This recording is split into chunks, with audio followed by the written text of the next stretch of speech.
할렐루야.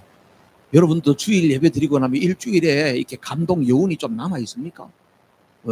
할렐루야. 감사해요. 근데 며칠쯤 남아 있어요?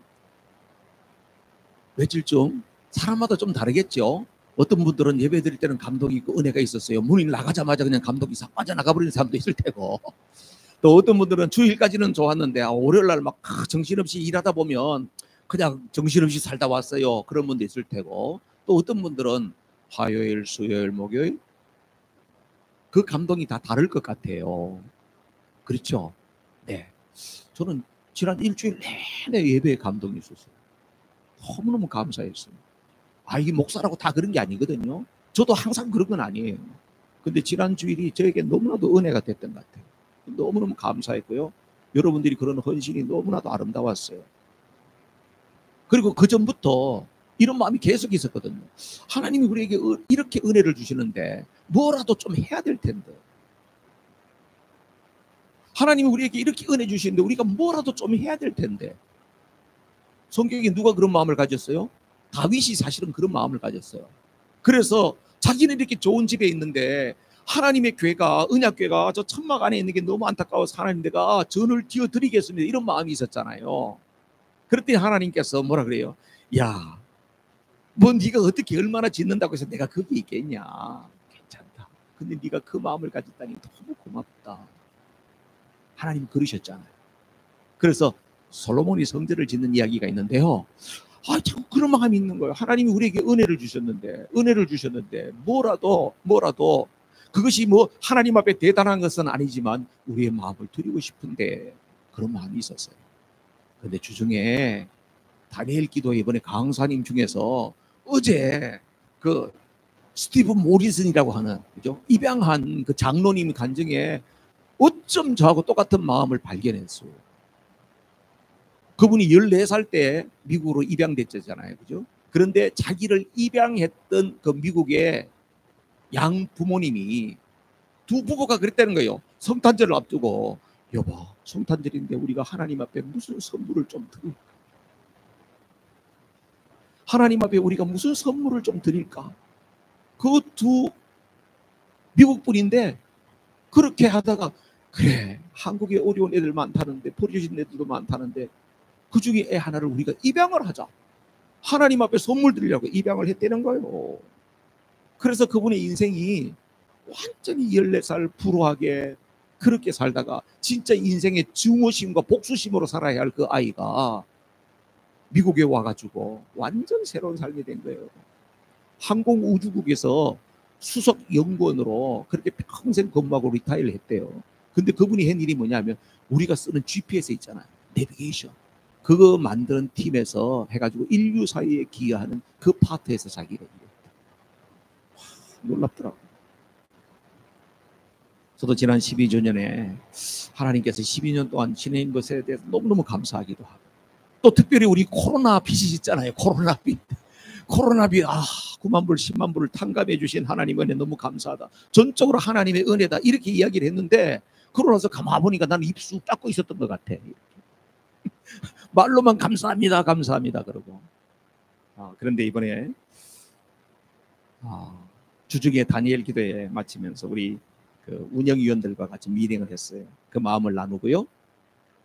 그래서 하나님께서 우리 교회도 지금 사실은 내년 4월까지 이 건물이 계약이 완료되기 때문에 그 다음이 어떻게 될지도 모르고 우리가 어디로 가야 될지도 모르고 여기에 계속 머물게 될지도 모르지만 그래도 회교권에 밀림에서 그들이 예배 공동체가 마련되어 가지고 너무너무 그들은 가난하기 때문에 교회 누군가 건축하다가도 중단되어 있는 곳이 있고 또 새롭게 교회를 건축해야 될 것도 있고 그렇기 때문에 하나님께서 우리 성도들에게 어떤 마음을 주실지 그걸로 우리가 이번에 밀림에 교회를 지읍시다.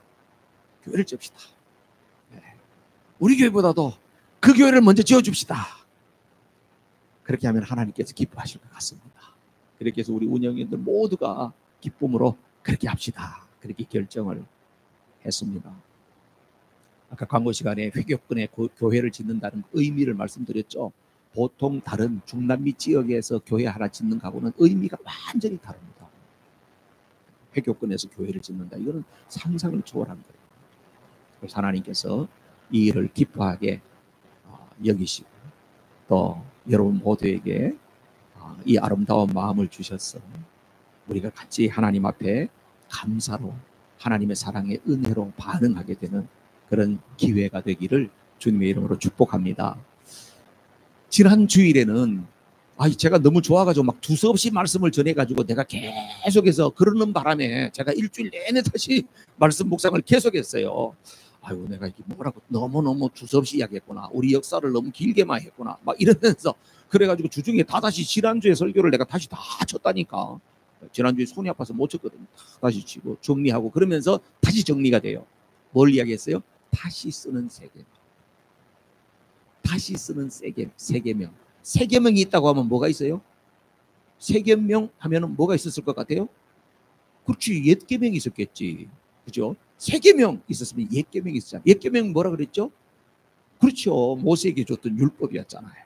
그러면 모세의 율법에 있어서 가장 중요한 엑기스 내용이 뭐였어요? 그것은 하나님 사랑과 이웃 사랑인데 그것을 더 심플하게 말하면 사랑이라는 거예요. 옛계명도 사랑하라는 겁니다. 근데 예수님께서 세 계명을 너에게 준다 그랬잖아요. 6월절 만찬을 마지막에 드시고 십자가를 지시기 바로 전에 제자들에게 세 계명을 너희에게 주노니 서로 사랑해. 내가 너희를 사랑한 것 같이 너희는 서로 사랑해.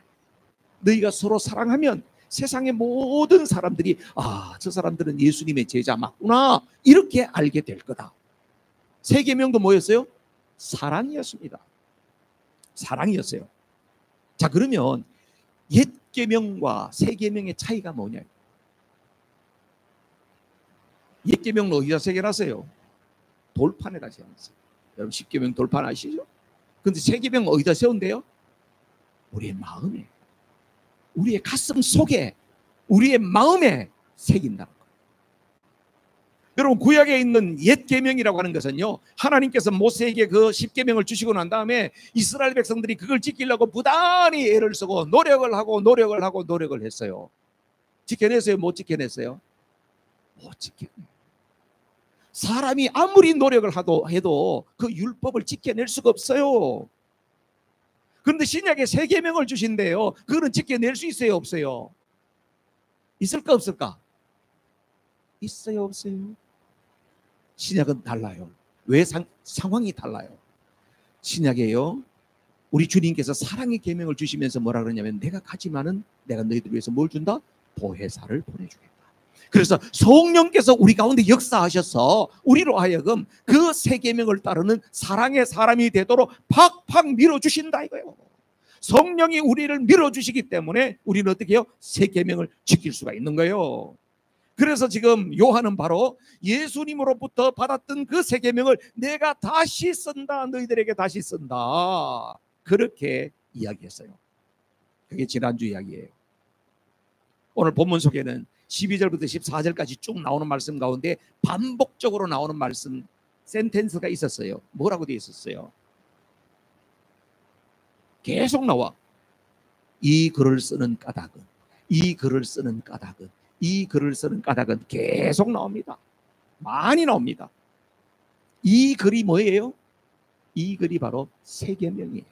내가 이 새 계명을 주께로부터 받았던 이 새 계명을 다시금 너희들에게 강조하고 쓰는 이유가 뭔지 아니? 그런 이야기예요. 오늘 우리에게 주님께서 다시금 새 계명을, 우리가 뭔가 새로운 출발에 서서 우리 소바나 교회가 다시 한번 이제는 회복을 넘어서 부흥으로 가야 되겠구나, 그런 새 출발하려고 하는 이때에 우리에게 다시금 이 이야기를 해주시는 이유가 뭐냐 하는 것이죠. 여러분 12절부터 14절까지 보면요, 사도 요한이 지금 네 가지 호칭으로 불러요. 네 가지 호칭을. 12절에는 보면 자녀들아, 13절에 보면요 뭐라고 되어 있어요? 아비들아, 그 다음에 젊은이들아 이렇게 되어 있고, 그 전에 번역에는 청년들아 그렇게 되어 있어요. 14절에는 보면요 아이들아, 또 다르게 번역되어 있는 어린이들아 이렇게 부르고 있어요. 자녀들아 이렇게 부르는 것은 12절에 한번 읽어볼까요? 12절 다 같이 시작. 자녀된 이 여러분, 내가 여러분에게 이 글을 쓰는 까닭은 그의 이름으로 여러분의 죄가 용서함을 받았기 때문입니다. 아멘. 여기 자녀들아, 자녀된 이 여러분 이렇게 부르는 것은 사도 요한이 지금 편지를 쓰고 있는 모든 사람들은 누구예요? 예수님을 믿는 사람들에게 보내는 편지거든. 초대교회 성도들에게 보내는 편지래요. 그럼 그들에게 초대교회 성도들을 통칭해서 부를 때에 자녀들아, 자녀된 이 여러분, 내 자녀라는 게 아니고 너희들이 다 예수님을 영접했기 때문에 하나님의 다 자녀 아니니 여러분은 하나님의 자녀들이야, 이렇게 부르는 거예요. 제가 여러분한테 글을 쓸 때 사랑하는 서머나 교회 성도 여러분, 서머나 가족 여러분 이렇게 표현하는 거하고 같다고 볼 수가 있어요. 그런데요, 그 밑에 보면 아비들아, 청년들아, 아이들아 부르는 게 달라요. 그럼 뭘 말할까요? 나이가 몇 살까지는 아이들이고 청년들은 몇 살부터 몇 살까지고 아비들은 장가를 갔는지 안 갔는지를 따져서 아비들이고 그럴까요? 그게 아니에요. 오늘 여기에서 말씀하고 있는 분류는 나이를 따라 연령을 따른 분류가 아니고 신앙의 성숙을 따라 분류하고 있어요. 자, 그렇다고 하면 신앙의 성숙을 따라서 분류를 했는데 그러면 기준이 뭐고 어떻게 돼 있냐? 14절을 한번 잘 봐요. 14절. 다 같이 시작. 어린이 여러분, 내가 여러분에게 이 글을 쓰는 까닭은 여러분이 이미 하늘 아버지를 알고 있기 때문입니다. 아버지 된 이 여러분, 내가 여러분에게 이 글을 쓰는 까닭은 여러분이 태초부터 계신 분을 알고 있기 때문입니다. 젊은이 여러분, 내가 여러분에게 이 글을 쓰는 까닭은 여러분이 강하고 하나님의 말씀이 여러분 속에 있어서 여러분이 그 악한 자를 이겼기 때문입니다. 아멘. 예, 거기에 보니까 신앙의 성숙 정도에 따라서 아비가 있고 젊은이가 있고 어린이가 있다는 거예요. 그렇죠? 그럼 자신의 상태를 정확히 알려면은, 나의 상태를 정확히 알려면 여기에서 아비가 뭐냐, 아비가 청년이 뭐냐, 청년이 어린이는 보고 어떤 사람을 보고 어린이라고 그러냐, 이게 분명해야 되지 않겠어요? 자, 그러면 아버지는 어떤 분을 아비라 그래?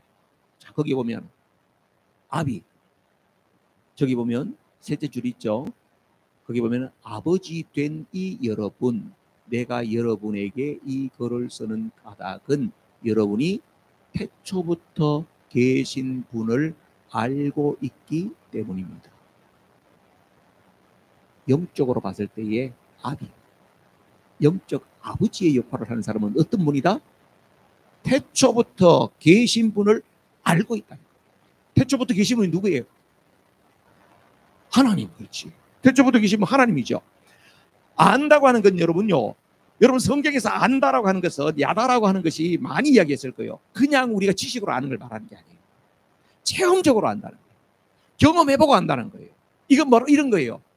두 남녀가 결혼하기 전에 데이트하면서 아는 거하고 결혼하고 아는 거하고는 다르다는 거예요. 그렇죠? 결혼하고 알게 되면요, 결혼 이전에 알건 거하고 완전히 다른 거예요. 이 사람을 완전히 경험해보고 아는 것을 말하는 거예요. 그러니까 오늘 영적인 아버지라고 하는 것은 바로 뭐냐면 하나님과의 깊은 만남을 통하여서, 하나님과의 영적 체험을 통하여서 하나님이 어떤 분이신지, 하나님 나를 얼마나 사랑하시는지, 하나님께서 나를 향해서 얼마나 놀라운 계획을 가지고 계시는지, 그런 것들을 깨달아 알고 있다 이거예요. 이 사람이 바로 뭐라고? 영적으로 아비래요. 이런 사람은 특징이 뭐예요? 자기 간증이 분명해요. 자기가 주님을 만난 간증이 분명하다니까. 그리고 이 사람은요, 다른 사람을 보았을 때에 복음을 알지 못하는 사람 어떻게 하든지 그들에게 복음을 전하고 싶은 마음으로 충만해요. 왜냐하면 그 영의 세계를 알기 때문에. 그리고 한 사람을 만났을 때에 그 사람을 양육하고 키우고 세워주려고 정말 부모의 마음을 갖는 거예요. 그렇죠? 부모님이 자식을 키우면서 다 계산하고 계산적으로 키우는 사람 없잖아요. 아낌없이 투자하고 어떻게 하든지 너 잘 되라, 너 잘 되라. 그 사람이 영적인 아비예요. 나이가 아니에요. 신앙의 연륜이 아니에요. 나는 교회 다닌 지가 30년, 50년 됐어요. 그게 아니에요.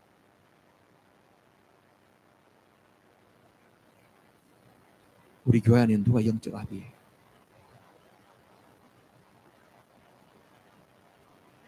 교회 안에는 영적 아비가 많아야 돼요. 청년이 있어요, 여러분. 청년은 어떤 사람을 청년이라고 하냐? 오늘 성경 말씀에 거기에 특징이 나와요. 뭐라고 되어 있냐면 이렇게 되어 있어요. 여러분이 강하고, 청년은 힘이 있죠. 강하고 하나님의 말씀이 속에 있다는 거예요. 그래서 악한 자를 이겼대요. 그 청년이야. 강하고 하나님의 말씀이 우리 속에 있고, 그리고 악한 자를 이긴다는 거예요. 악한 자가 바로 뭡니까? 사단 마귀이기도 하고 죄를 말하는 것입니다. 자, 청년, 영적인 청년은 어떤 사람을 말하느냐? 하나님의 말씀에 지배를 받고 있고, 사단 마귀의 여러 가지 유혹이 있을 때, 죄의 유혹이 있을 때에 내가 그게 맞서서 이길 수 있는 믿음과 용기가 있다는 거예요. 그래서 자기 자신을 믿음으로 지켜낼 수 있는 그 사람을 보고 영적 청년이라 이야기한다.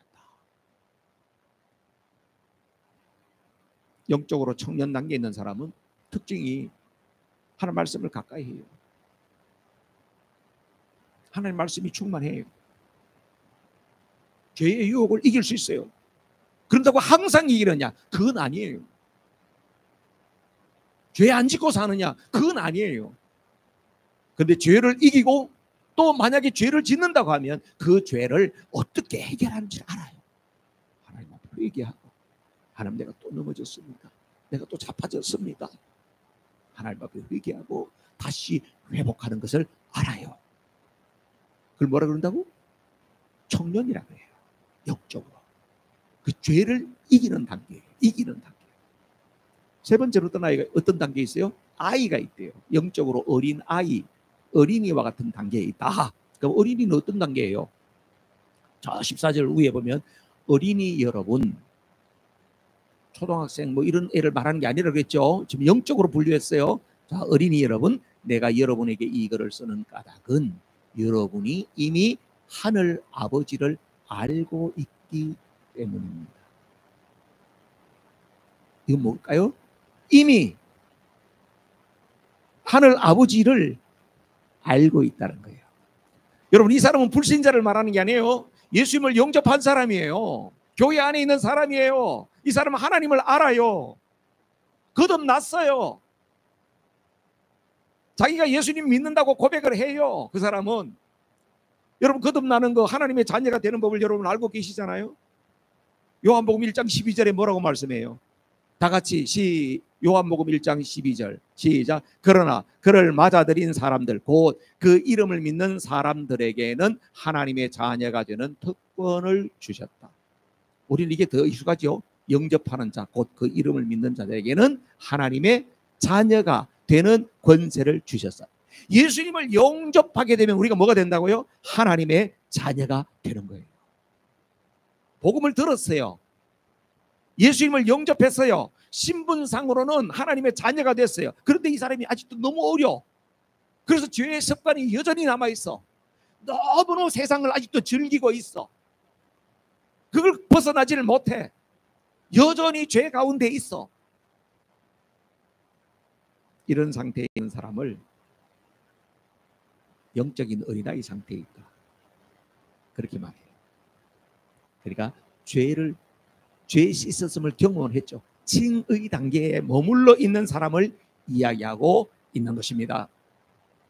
사랑하는 성도 여러분, 교회 안에 오랫동안 신앙생활 했고요, 연세도 지긋지긋하신 분인데 아직까지 어린아이 단계에 있는 사람이 많이 있을 수 있습니다. 이제 예수 믿은 지 얼마 안 됐는데 아직도 아이인데, 나이도 어린데 영적인 아비와 같은 상태에 있는 사람도 있을 수 있어요. 나는 어디 있냐가 중요해요. 나는 어디 있냐. 여러분은 어디쯤 머물러서 있습니까?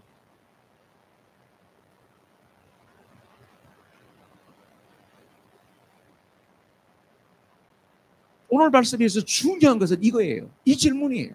내가 지금 어디 있지? 진단이 정확해야지 치료가 나오는 거고요. 정확한 나의 영적 상태를 파악해야지 그 다음에 동기부여가 되는 것이에요. 나는 지금 어디 있냐 이거예요. 예수 믿은 지가 한 20년 30년 됐습니다, 목사님. 그런데요, 저는 그래도 누군가가 여전히 나를 좀 돌봐줬으면 좋겠어요. 항상 누군가 관심을 갖고 돌봐줘야 되는 사람, 그런 사람이 있어요. 또 어떤 사람은요, 같이 있다가도 누구를 칭찬하면요, 시험이 들을 때 왜 목사님이 그 사람만 칭찬해요? 나는 개털이냐?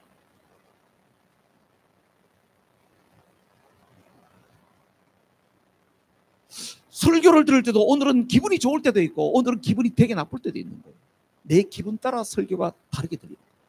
설교를 들을 때, 말씀을 들을 때 하나님의 말씀이다, 이런 개념에서 벗어나서 내 기분을 따라서 그럴 때는 어느 날은 좋았다, 어느 날은 오늘 무슨 이야기를 날 들으라고 하는 거야, 기분 되게 나쁘네, 이 교회를 와 마라, 또 이런 시험에 빠지는 사람도 있을 수 있다.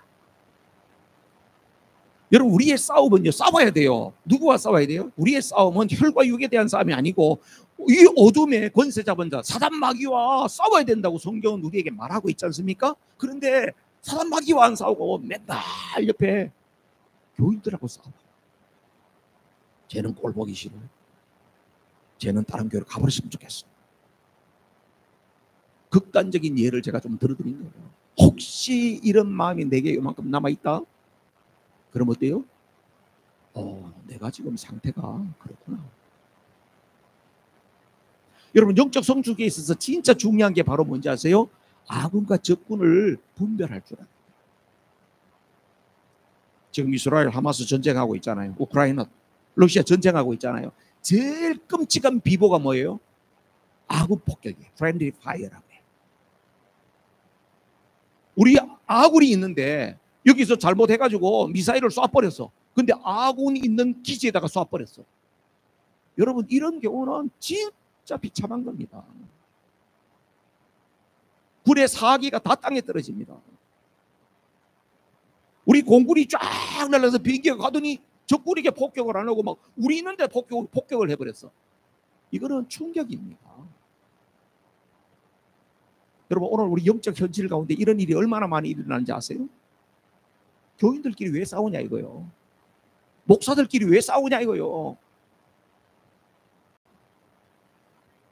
이게 friendly fire라고 하는 것을 모르고 있는 거예요. 사도 요한은 오늘 영적인 아비, 청년, 어린이를 이야기하면서 너 정신 차려, 이런 이야기가 아니에요. 오늘 이 이야기는 뭐냐 하면은 우리의 영적 상황이, 내가 처해 있는 영적 상황이 어디인지를 정확하게 보고, 그리고 자라야 돼. 너 그 자리에 머물지 말고 자라나야 돼. 너가 어린아이냐? 그래, 너 아직까지 그 상태에 있다고 하면 너 예수님을 영접은 했구나. 그럼 너가 죄를 이기고 그렇게 할 수 있는 단계로 가야 되지 않겠니? 너가 지금 그 상태에 있니? 그러면 너만 아니라 다른 사람에게도 영향력을 주고 복음을 전하고 양육하고 키우고 이럴 수 있는 아비가 되어야 되지 않겠니?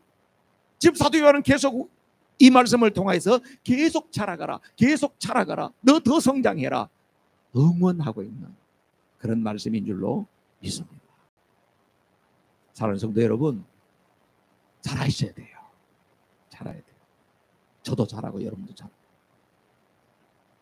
하나님 말씀을 들었을 때에 그것이 실천으로 옮겨져야 돼요. 제가 요즘 그 훈련을 많이 하고 있습니다. 제 멘토 목사님 일주일에 한 번씩 쫙 적어가지고 쫙 올리고, 그리고 난 다음에 코멘트하고 계속해서 훈련을 많이 하고 있습니다. 왜냐하면 제 훈련이 좀 되고 나면 여러분들한테 적용하려고 지금 하고 있습니다. 그게 바로 삶의 변화 훈련입니다. 하나님 말씀을 지식으로만 갖고 있는 것이 아니고 이 삶 속에서 어떤 변화로 끌어갈 거냐 하는 것에 대한 훈련을 지금 제가 지금 먼저 하고 있어요. 기대가 돼요. 그 다음에 성장해 가는 사람은 어떻게 해야 되느냐 하는 것이 15절에서 17절까지 쭉 말씀이 나오거든요. 15절 말씀 볼까요? 15절. 다 같이 읽을까요? 시작. 여러분은 세상이나 세상에 있는 것들을 사랑하지 마십시오. 누가 세상을 사랑하면 그 사람 속에는 하늘 아버지에 대한 사랑이 없습니다.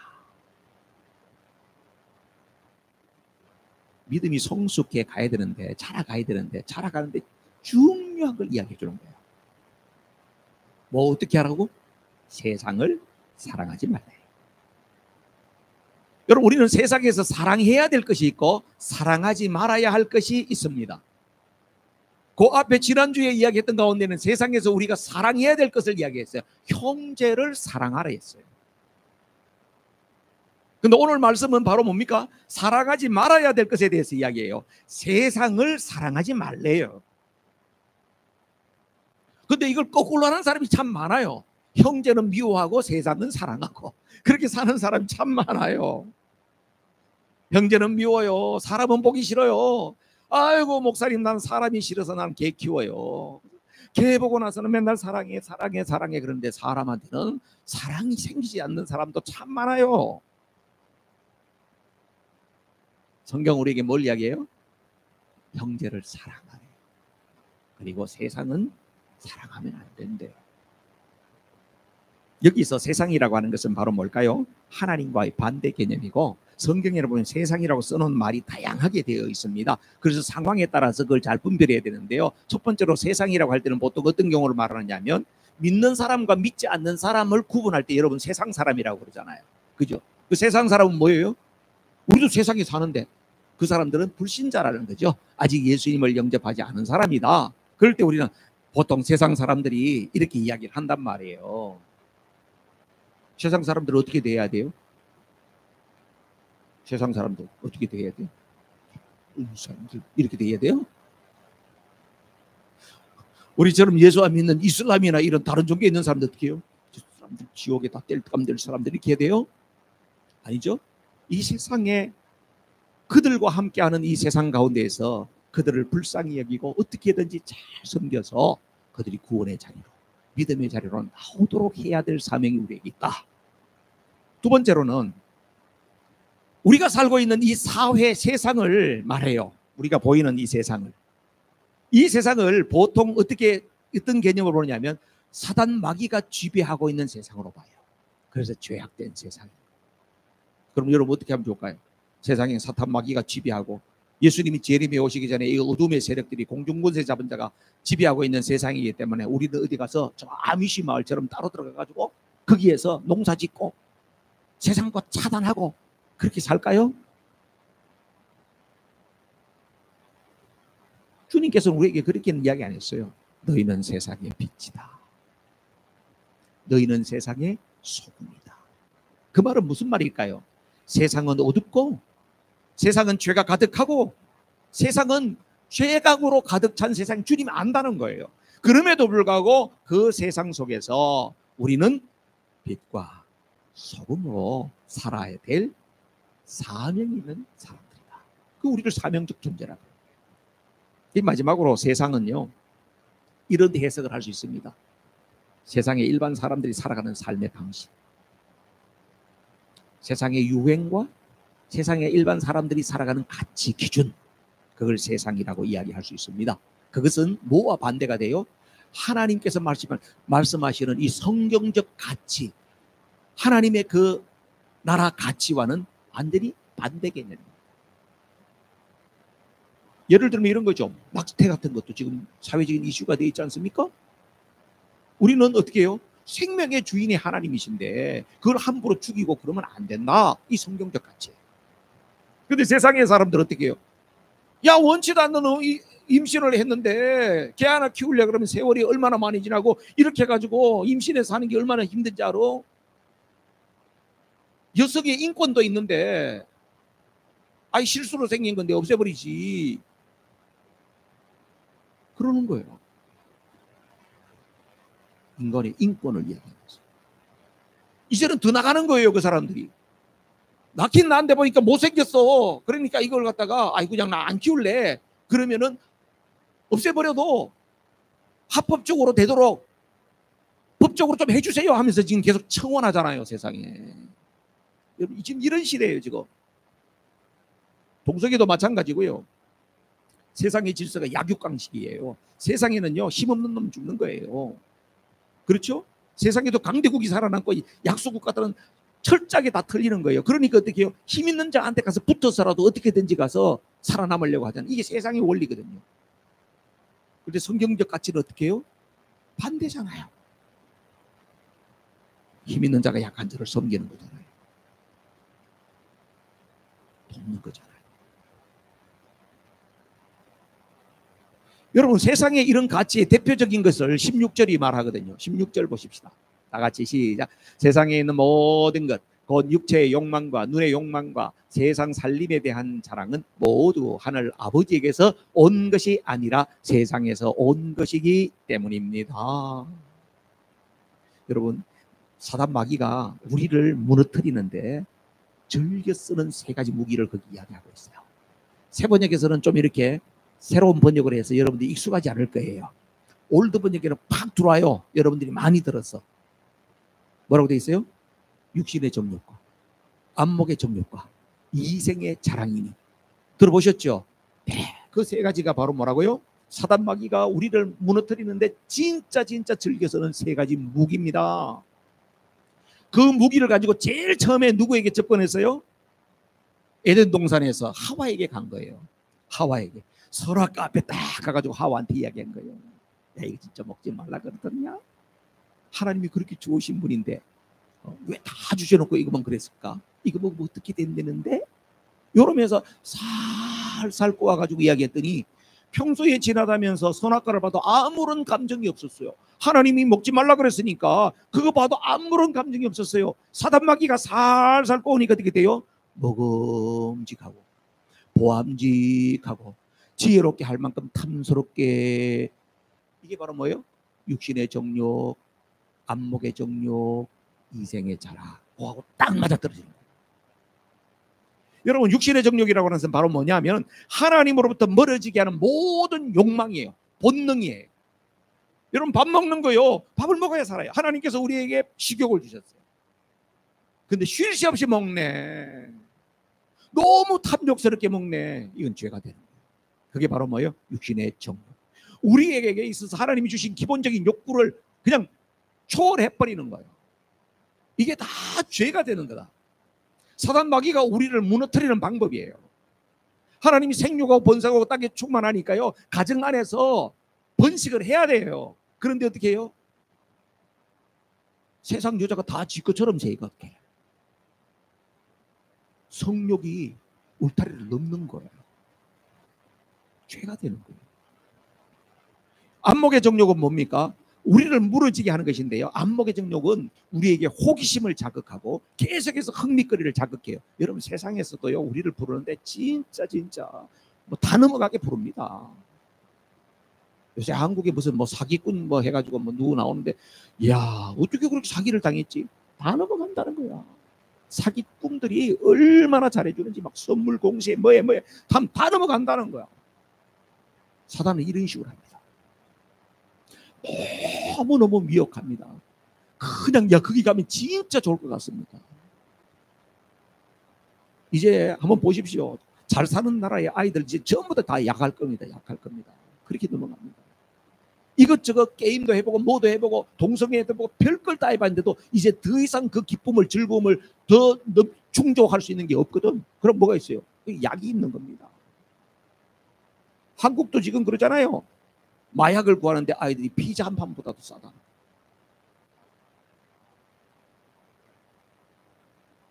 다 약 먹으면 그 순간은 뭐 사람이 완전히 황홀경이거든. 제가 군대에 있을 때도 그랬어요. 그때는 아이들이요, 이 약이 아니고 본드를 먹었어. 제가 경찰이잖아. 서울경찰.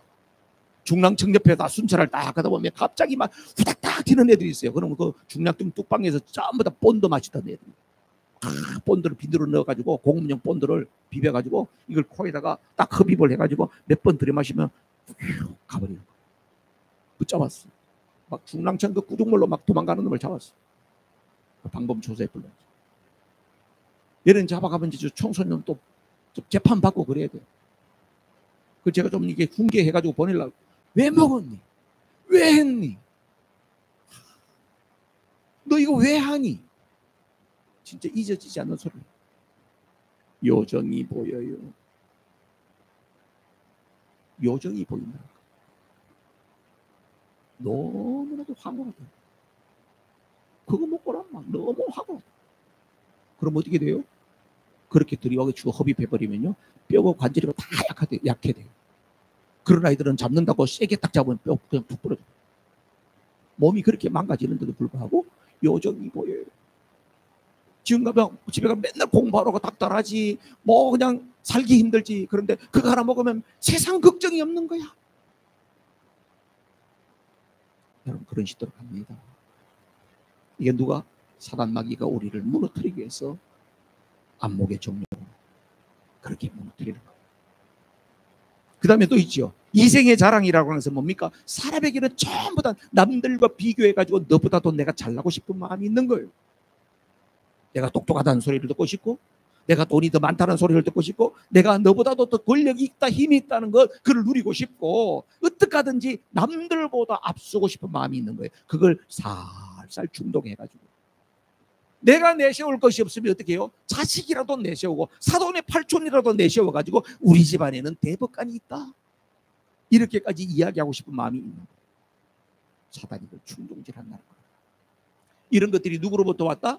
하나님으로부터 온 것이 아니고 어디로부터 왔어요? 세상으로부터 온 거라는 거예요. 그래서 어떻게 해야 돼요? 신앙의 성숙을 추구하고 있는 사랑하는 성도들아, 그런데 현혹되지 말고 사랑해야 할 자를 사랑하고 사랑하지 말아야 할 세상에 마음을 두지 말아라, 그 이야기 아니겠습니까? 여러분, 우리가 이 세상에서 소중하게 여기고 붙들고 살던 모든 것들이 죽음 앞에서는 의미가 없어요. 하나도 갖고 갈 거 없다니까. 여러분, 아무리 부탁을 해놔보세요. 아들아, 내가 그래도 천국을 가면 노잣돈이 좀 필요할 것 같다. 나머지는 네가 갖고 그래도 아버지 관 속에 1,000불만 좀 넣어줘라. 그러면 예, 알았어요 아버지. 1,000불 넣어줄 것 같아요? 넣는 척 하고 나서 입마에 볼게 가져가. 그럼 뭐 하려고 섞일까? 아무도 넣어줄 사람 없어, 세상에. 심한 경우에는요, 그렇죠? 도굴범들이 와가지고 사람 봐가지고 이 사람 뭐 있냐, 이까지 다 뒤져가지고 금리빨에서 그것도 빼가지고 가버려, 세상이. 여러분, 가치 없어요. 그 지난 새벽 기도하면서 시편 49편에 보니까 너무 참 귀한 말씀이 나오더라고요. 시편 49편 10절에는 이런 말씀이 나와요. 평생 모은 재산 남에게 주고 떠나지 않는다. 여러분, 평생 모은 거요. 그것도 돌아가시기 전에 교통정리를 잘 해놔야지 여러분 뜻대로 가는 거지. 그것도 못하고 그냥 꼴까닥 해버리면요, 엉뚱한 사람 다 가져가 버려요.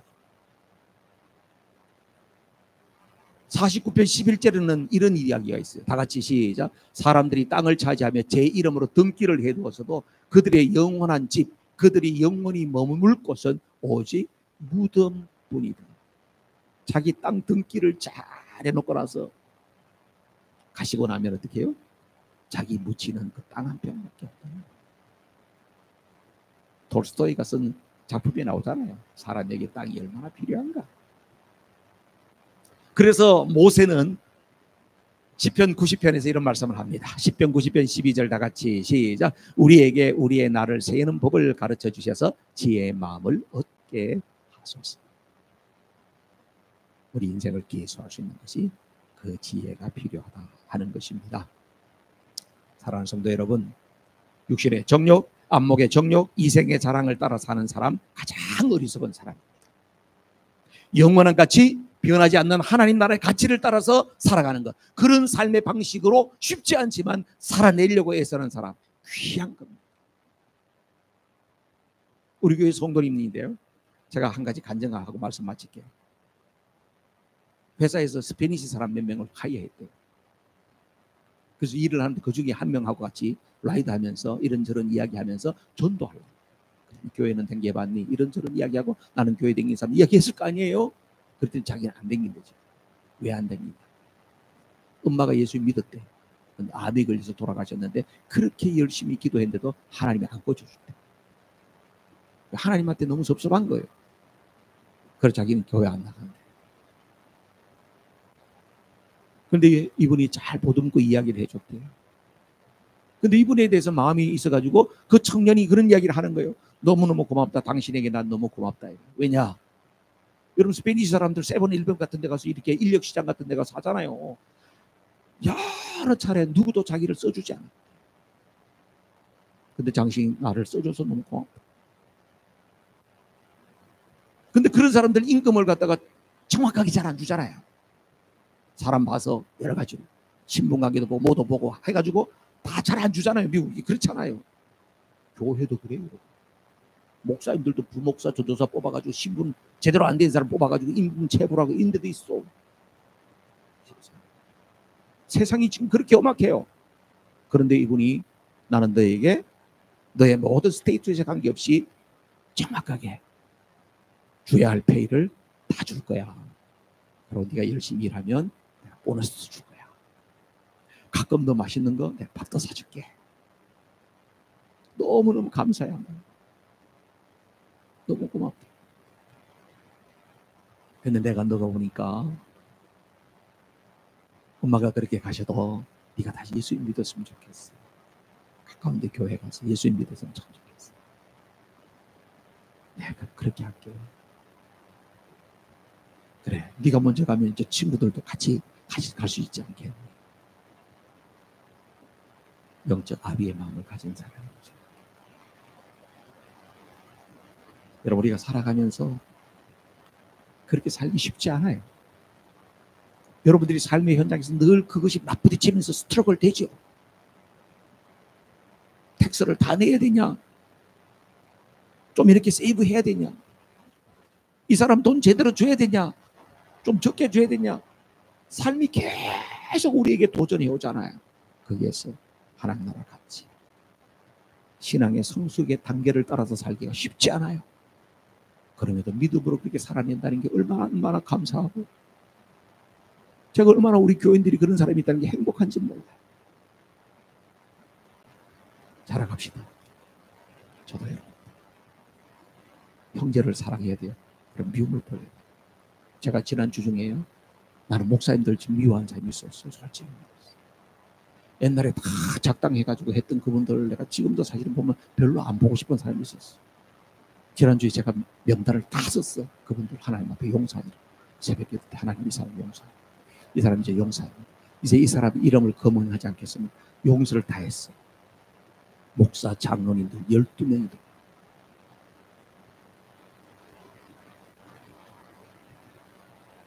제가 미워한 사람 그렇게 많았어요. 물론 거기서 주동자가 있었지만 다 거기에 모라를 차고 다 가담하고 했던 사람 명단 다 썼어요.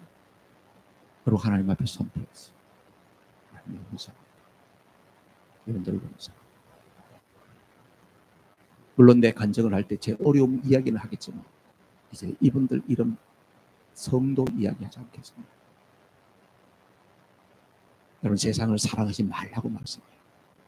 야고보서 4장 4절 말씀만 읽고 마치겠습니다. 다 같이 야고보서 4장 4절 말씀 시작.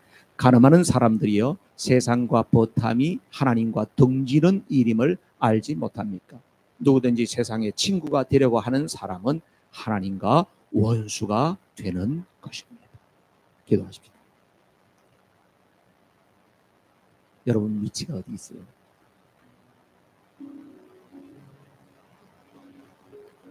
포장하지 말고 하나님 앞에 솔직하면 돼요.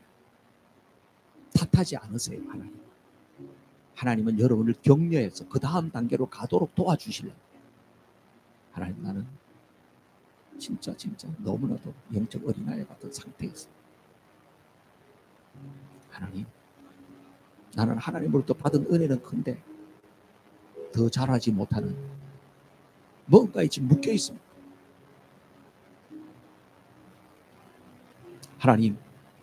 하나님께서 나를 영적 아비로 세워주셨는데 나는 그 역할을 잘 못하고 있었어요. 형제를 더 사랑하고 미움을 버리게 해주세요.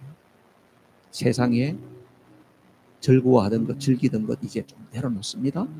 이런 마음을 가지고 우리 합심해서 기도하겠습니다. 할렐루야. 우리 하나님 아버지,